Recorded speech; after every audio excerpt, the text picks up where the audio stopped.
Hasil memegang kayu kering terapung dan selamat. Tak disangka, takdir baru saja dimulai. Arus deras sungai mendorong.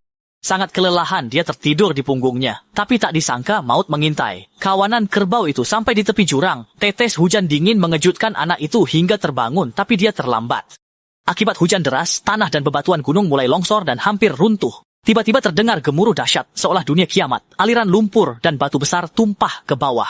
Seketika, sebagian besar kerbau liar terkubur hidup-hidup tanpa sempat melenguh. Di saat kritis ini, hanya ada satu jalan keluar baginya. Tanpa ragu sedikit pun, dia mengumpulkan keberaniannya dan melompat ke dalam jurang yang dalam.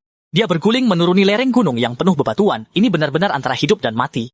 Lalu dengan suara deburan, anak itu jatuh ke sungai besar yang arusnya sangat deras. Mungkin dia belum saatnya mati. Di tengah kepanikan, dia berhasil memegang kayu kering terapung dan selamat. Tak disangka, takdir baru saja dimulai. Arus deras sungai mendorongnya ke hutan misterius yang dalam dan gelap. Saat dia akhirnya terdampar di pantai, dia sudah kelelahan. Rasa lapar hebat membuatnya berjalan terhuyung-huyung. Detik berikutnya, anak itu menemukan buah liar yang matang di dalam hutan. Baru saja dia memetik beberapa. Seekor rakun kecil datang mendekat dengan malu-malu. Melihat mata kecil yang polos dan malang itu, hati anak itu luluh dan dia memberikan satu buah kepadanya. Tapi dia meremehkan kekejaman hutan, kebaikannya justru dibalas dengan perampasan. Seketika, sekelompok besar rakun muncul dari segala arah, menyerbu dan merampas semua buahnya, lalu kabur dan menghilang di semak-semak. Anak itu lapar dan marah. Tanpa berpikir panjang, dia langsung mengejarnya. Tak disangka, pengejaran ini bukan hanya gagal mendapatkan buahnya kembali, tapi malah membawanya ke pintu kematian.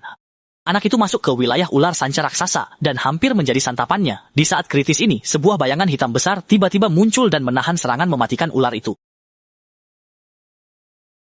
Saat anak itu membuka matanya, dia baru sadar penyelamatnya adalah beruang coklat besar. Beruang itu membawanya keluar gua dan berkata tegas, "Aku menyelamatkanmu, sebagai imbalannya, gunakan otak manusiamu yang cerdas untuk mencarikanku madu." Anak itu ketakutan mendengarnya. Itu lebah pembunuh, mereka akan menyengatku sampai mati. Ternyata, beruang itu malah bertingkah lucu. Melihat wajahnya yang memelas, hati anak itu pun luluh. Karena berhutang nyawa, ia tetap mencoba walau berbahaya.